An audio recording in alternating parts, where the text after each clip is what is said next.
In November 2022, former President Donald Trump launched a bid to regain the presidency, aiming to preempt potential Republican rivals. And I am tonight announcing my candidacy for President of the United States.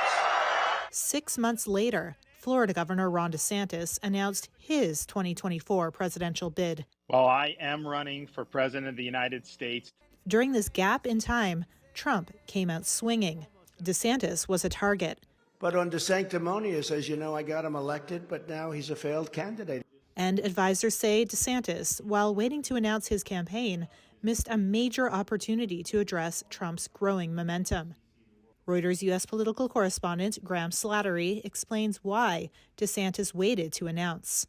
DeSantis wanted to appear as somebody who was tending to state government and legislative matters at that time, because he wanted to run as somebody who had a track record as a very competent conservative governor. And so if he spent that time not actually focusing on legislative issues and instead getting in fights with Trump, there was a feeling that he wouldn't be able to run on that image as credibly as he would have liked to. So that's why he shied away.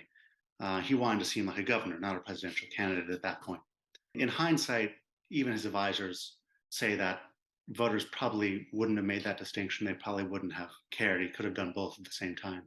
And the Florida legislature saddled DeSantis with a restrictive abortion measure that has turned off some key donors.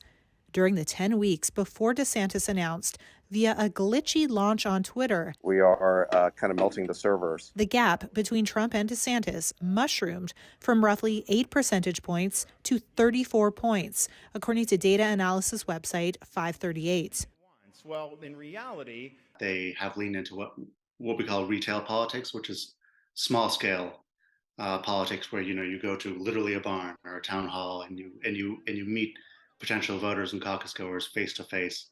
And the one reason I think that's important is because obviously during that period, Trump painted a very detailed portrait of DeSantis that they feel is inaccurate. Oh, I think DeSantis can do okay with farmers. I don't think so. Well, it's never good to try and destroy Social Security and to go against Medicare and try and obliterate it. So in order to counteract that narrative, they have had the governor meeting people in a very personal, face-to-face, intimate basis.